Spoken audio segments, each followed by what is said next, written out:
मननात् मनुष्य कहा गया है। मनन करने वाले प्राणी को मनुष्य कहा जाता है। हम सब के पास मन है और मन बहुत काम की चीज है।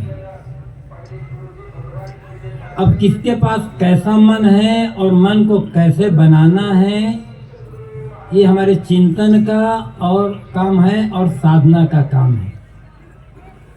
मन तो है, लेकिन मन कुमन है या सुमन है, ये देखना पड़ेगा।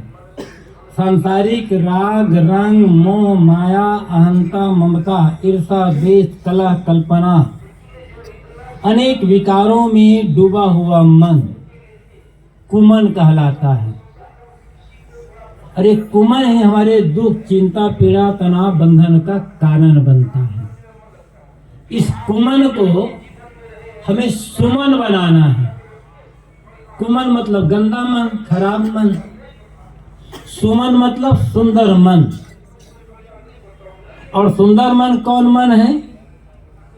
जिस मन में ईर्षा नहीं है, द्वेष नहीं है, बैर विरोध का भाव नहीं है, वैमनस्य नहीं है, कला कल्पना आदि नहीं है,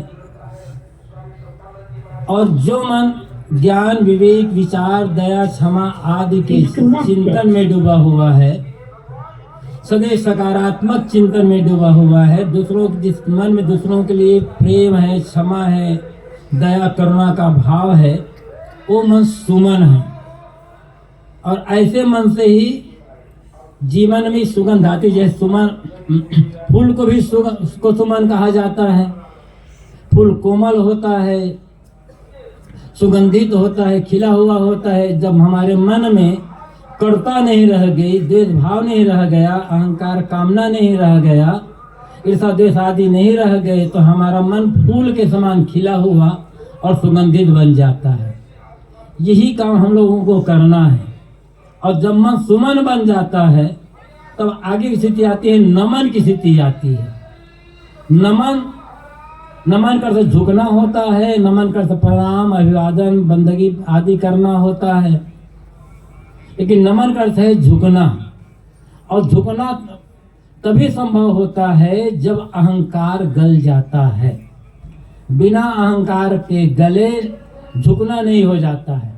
और नमन कर होता है, नमन जिस मन में कोई कामना ना हो, इच्छा ना हो, इच्छा कामना अहंकार से मुक्त मन नमन होता है।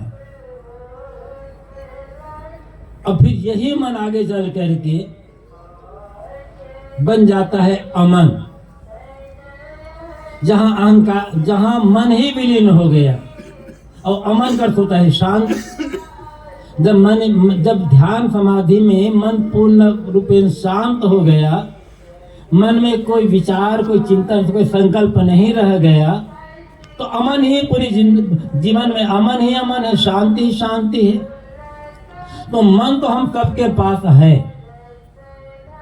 अब यह सोचना है कि हम अपने मन को कुमन बना कर रखें या सुमन बना करके रखें।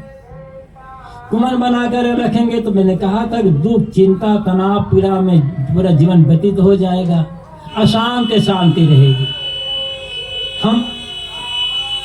हम नमन और अमन तक भले न पहुंच पाए, सुमन तक तो पहुंचे।